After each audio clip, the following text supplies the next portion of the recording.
चुनावी घमासान के बीच मोकामा में लूट की एक बड़ी घटना ने राजनीतिक हलचल को बढ़ा दी है। प्राप्त सूचना के अनुसार बीती रात लुटेरों ने मोकामा बाजार में गार्ड को बांधकर आभूषण दुकान लूट लिया। सुबह जब इसकी जानकारी हुई तो आक्रोशित लोग धरने पर बैठ गए। महागठबंधन और भाजपा दोनों तरफ से इसकी निंदा की जाने लगी। मामले ने राजनीतिक रंग भी ले लिया है। स्थानीय व्यापारियों ने इसके लिए सरकार और पुलिस प्रशासन को जिम्मेवार करार दिया है। तो वहीं एक प्रेस वार्ता का आयोजन कर भाजपा नेता रजनीश कुमार ने सांसद और जदयू अध्यक्ष ललन सिंह तथा पूर्व विधायक अनंत सिंह को इसका जिम्मेदार बताया है। उन्होंने कहा कि भाजपा की बढ़ती लोकप्रियता के कारण सांसद और पूर्व विधायक व्यापारियों और मतदाताओं को डराने और धमकाने का प्रयास कर रहे हैं। कामा में हुआ है तो हमारे घर में हुआ है, अपने चल रहे हैं और भरना वाला हम पर भरोसा कीजिए जी, जो होगा उसको हम निकाल के छोड़ेंगे।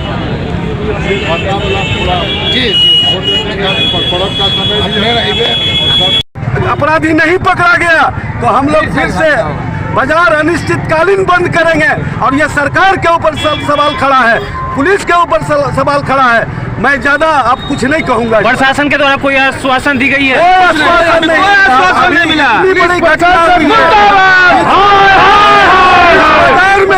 बीच बाजार में 12 क्या है? हम लोग व्यापारी मंडल से हम लोग व्यापारी के हैं।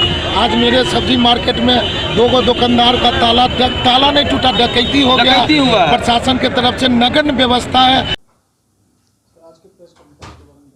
देखिए, आज प्रेस के साथ मैं बैठा हूँ। मोकामा उपचुनाव अपने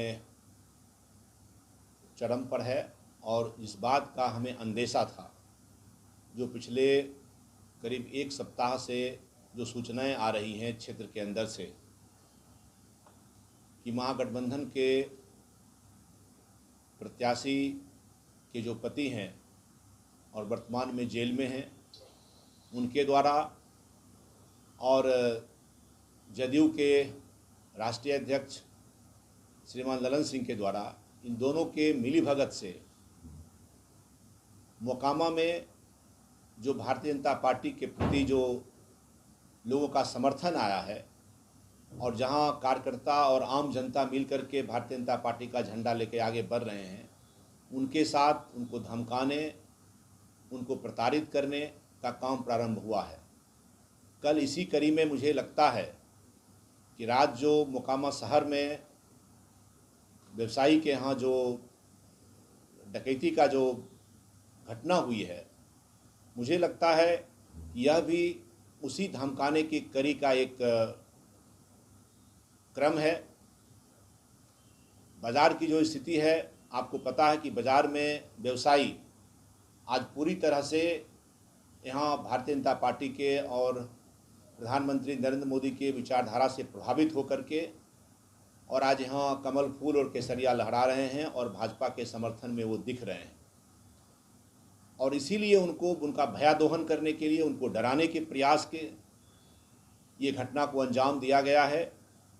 मैं इस बात को भी आरोप लगाता हूँ, पुलिस भी, आप पता करिए कि घटना के बाद वहाँ जो लोग थे, जिनके घर में घटना हुई है, उनके द्वारा या जो लोग वहाँ पहुँचे, सबके द्वारा पुलिस को सूचना दी गई, लेकिन घटना के 1 घंटे बाद तक पुलिस नहीं आती है। लोग थाना पर जाते हैं और थाना पर जाने के बाद पुलिस पर जब दबाव पड़ता है तब पुलिस घटनास्थल पर आती है। तो इसमें कहीं न कहीं पुलिस की लापरवाही भी है, सरकारी तंत्र की पूरी लापरवाही है और यह और किसी के नहीं, यहाँ के सांसद और जदयू के जो राष्ट्रीय अध्यक्ष हैं, जिनका ये क्षेत्र है, उनके द्वारा ये सब उनके ही इशारे पर कराया जा रहा है और व्यवसायियों को जो डराने का प्रयास वो कर रहे हैं। आपका कहना है कि एक साजिश? नहीं, बिल्कुल। इसमें मुझे लगता है कि इसकी जांच की मैं मांग कर रहा हूं। मुझे लगता है कि व्यवसायियों को डराने के लिए, क्योंकि व्यवसायी आज भारतीय जनता पार्टी के साथ दिख रहे हैं, वो भारतीय जनता पार्टी को वोट करने जा रहे हैं और उनको कहीं न कहीं इस बात के लिए डराया जा रहा है कि अगर आप वोट करेंगे तो इस तरह की घटना होगी, और इसीलिए इस घटना को अंजाम दिया गया है। इसकी जांच मैं करता हूं। जब घटना हो जाती है, बगल में थाना है और वहाँ से लोग फ़ोन करते हैं थाना वहाँ नहीं पहुँचता है। जब लोग जा कर के थाना पर बुलाने के लिए जाते हैं तब जाके थाना वहाँ आता है। यह क्या इशारा करता है कि सरकारी तंत्र कहीं ना कहीं इस बात को जानते बूझते इस पर एक्शन नहीं लिया। कार्यकर्ता नेता आज इस बात का विरोध कर रहे हैं।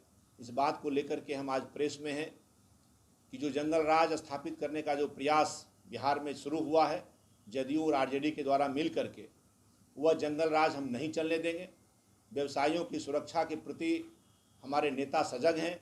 हमारे प्रदेश अध्यक्ष जी ने भी और तमाम लोगों ने भी इस बात को पूरी गंभीरता से लेकर के और डीजीपी और बाकी सबको वहाँ दे रहे हैं ज्ञापन। और हम भी इस घटना की जांच की और तुरंत जो अपराधी हैं उसे गिरफ्तारी की मांग करते हैं। जेल में रह करके और जेल से जिस तरह से धमकाया जा रहा है, वीडियो कॉल के माध्यम से नंबर बदल बदल करके जो लोगों को कहा जा रहा है, इस पर भी चुनाव आयोग को हम लोगों ने ज्ञापन दिया है और उस पर अभी तक कोई कार्रवाई नहीं हुई है। यह एक घोर निराशाजनक बात है। लेकिन जो माहौल है पूरे मोकामा विधानसभा में, उस माहौल के आधार पर हम ये कह सकते हैं कि भारतीय जनता पार्टी की इस बार यहाँ एनडीए के प्रत्याशी श्रीमती सोनम देवी के पक्ष में लहर है और हम यह चुनाव निश्चित जीतेंगे। लेकिन जब तक परिणाम नहीं आता है, चुनाव नहीं हो जाते हैं, तब तक लोगों को डराने धमकाने का जो प्रयास किया जा रहा है, इस प्रयास को आज लोकतंत्र के इस बड़े उत्सव पर निश्चित तौर पर इसका विरोध होना चाहिए। और लोगों को मैं आपके माध्यम से यह कहना चाहता हूं कि आपको डरने की आवश्यकता नहीं है। भारतीय जनता पार्टी के हमारे नेता, हमारे कार्यकर्ता, हमारे समर्थक आपके साथ हैं और आप खुल करके आप मतदान करिए।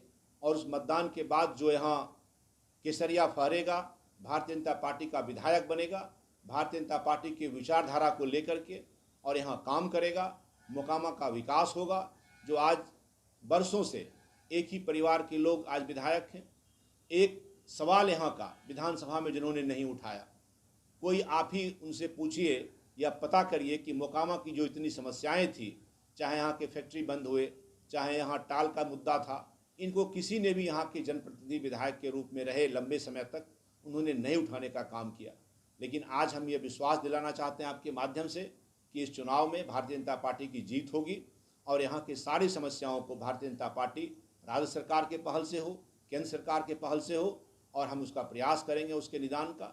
लेकिन जो अभी माहौल डराने और धमकाने का बनाया जा रहा है, इस माहौल के लिए भी हम जनता को यह आगाह करना चाहते हैं कि आप डरे नहीं, खुलकर मतदान करें भारतीय जनता पार्टी के पक्ष में और प्रधानमंत्री नरेंद्र मोदी के पक्ष में, उनकी विचारधारा के पक्ष